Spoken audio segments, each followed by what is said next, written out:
Hey everybody, Stinger here with a special message, a special thank you to the best Italian wrestling podcast. That's right, the best Italian wrestling podcast called Pro Wrestling Culture. Specifically, thank you to Aldo Fiadoni, all right? Aldo, awesome job, man. I guess you and I met in New York in 2019. And there were some tears shed there. Man, I love that. You know what? Real men can cry, bro. Let me tell you something. Man, means a lot that you watch. Means a lot that this podcast is happening. And the pro wrestling culture appreciates Aldo Fiadoni. And I appreciate you as well. And I guess you liked also my TNA run. Man, if you liked the TNA run, I always ask people, I'm always curious, what about the Joker? That Joker character for me was one of the funnest times I had in my whole career, believe it or not. One of. So it's really high up there on my list. It means a lot that you appreciated that. Hope you're appreciating all that's going on with AEW right now. I'm in Boston. Right now we're going to do Dynamite tomorrow night live. So be watching there. It's going to be showtime, and tune in to the podcast Pro Wrestling Culture because it's always showtime there from the Stinger. Questo programma non è soggetto a infezioni. Okay, listen. Hey, you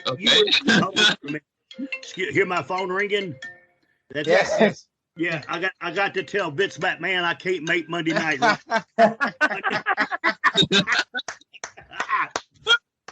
Hey, look here, Vince. I'm sorry. I'm on a podcast. Call back later. Okay. Nice. Fantastic. All right.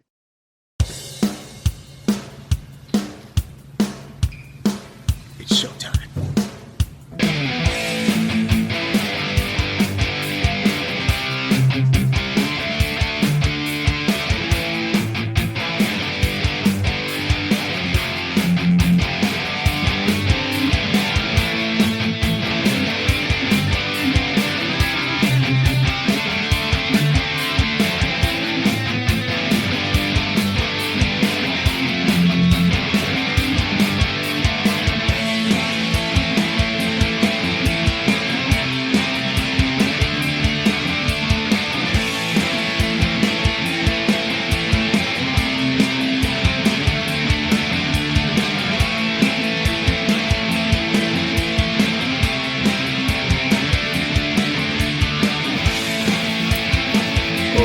Okay, welcome ladies and gentlemen in a new brand episode of Pro Wrestling Culture, a podcast available on zonawrestling.net, Radio Libera Tutti, Open Wrestling TV, and Eagle and Dono. Here with me, my best friend, my right hand, the professor, Matteo Pagliarella. Hi, Matteo. Hi, guys, and welcome to Zona Wrestling. Zona Wrestling with our special guest. Yeah. Ladies and gentlemen, the RevPro Junior Heavyweight British Champion, the one and only Michael Oku, OJMO. That's going to be my favorite intro ever. I'm going to guess that. Yes, maybe, I did it. Maybe if you want, we can record it. That's great. That would be great. For many reasons, I'm going to get that clipped. Thank you for having me, guys. Hey, Paul Heyman, your word. Wow. Awesome. Okay, Mike. Weeks ago, you had a great match against Karim Brigante here in Italy. Okay? I did. Well, if you think it was great, that's for you to decide. I think it was great. A great match. And what do you think about a talent like Karim? Also, a match with him and the Italian people. So I've known Karim for a few years now. He would frequently come to the UK. One of the main promotions he'd work for in the UK is WrestleForce, and I wrestle for WrestleForce regularly. Still to this day, I always try and return to WrestleForce because they're giving me so many opportunities early on when nobody was. and I'd seen how talented he was and how good he was, and like he's just such a solid professional wrestler. And I could see that he was well trained. Everybody, obviously, people that know him knows that he was trained by Harley Race, which is just an amazing thing to be able to say. But the thing is, even though he would come and wrestle for WrestleForce often, he even lived in the UK for a bit. And even though I wrestled in WrestleForce, we had never ever wrestled each other. Never had I don't even think a tag match or even a battle royal and nothing. We'd never touched in the ring. So that match in Rome for IWA was our first ever one-on-one singles match. And I think he proved just how talented he is. He proved that he can go with anyone, I think, of any level by I don't know, by the match he had. I was very satisfied with the match. I know he wrestled Cara Noir before me, and Cara and myself are two, not to talk about myself too much in high regard. Yes. But we're doing okay at the moment right now. Yes. We're doing okay right now, the two of us. So to have those two matches that he had, I think it was back-to-back on back-to-back IWA shows, is a really, I think, important thing for him. But it also shows because it shows just how good he is. And I think I've always thought he's great. So it was great to wrestle him. And I'd love to do it again, of course. But to talk about the scene, I wanted to talk about the Italian people and the scene. So this is IWA. That was my third time wrestling in Italy. The first time was for Rising Sun, and the second time was for FCW. Okay. The second time is when I broke my wrist for the second time. I broke my right wrist in Italy. That was in 2018.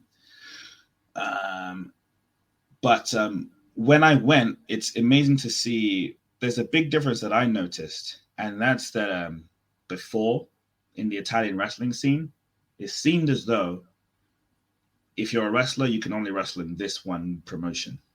And you can't go to over here. You can't go to wrestle here in this city for these people. It was very territorial. Everybody wanted to own each wrestler. But what I'm seeing now, and I think it's also it's illustrated by the T-shirt saying "Support Italian Wrestling," is everybody is now working together a little bit more. Everybody's promoting each other's shows more. More wrestlers are going to different promotions. And what that does is it makes all the Italian wrestlers improve together.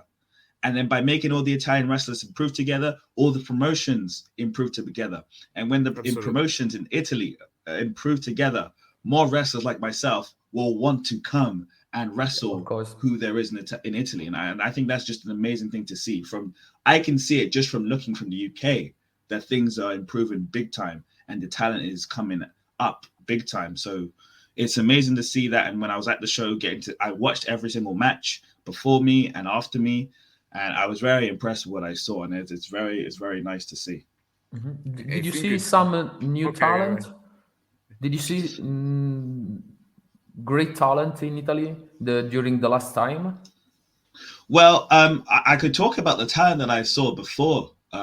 So Mirko Mori, who was a surprise in the show. Yeah. I'm very good friends with him. That's the first time I'd seen him in about, honestly, 4 years. I hadn't seen him in 4 years, and he used to live in London. We used to train together. Yeah. He stayed some years ago. Yeah. He did some Do you want to make a comeback here in Italy? Of course. Yeah. Whenever everything lines up, my schedule lines up, and we can sort something out. I'd love to come back in Italy and do more shows, do more promotions as well. But maybe I wrestle Mirko, wrestle maybe Nick Lenders as well. That's a guy who I'm seeing doing very good stuff. And yeah, there's just a lot of talent who I'm happy to wrestle anyone. But whoever the best is, give them to me and I'll wrestle them. All right. and you will do a great match, of course. In fact, Matteo, let me know if I'm wrong, but this is the second time when we have a 5-star material here on Pro Wrestling Culture after Matt Seidel. Yes, Michael, you are a 5-star material by Dave Meltzer. Okay, this is a privilege for us. And what did you feel when a man like Meltzer give to you 5-star for your match against Ospreay? It felt really, really good. Sometimes there's some people who says that like, oh, he throws the 5 stars to anyone nowadays, but it's not to everyone. Not just Exactly. any match, just any match gets it, and especially not a match from the UK from RevPro.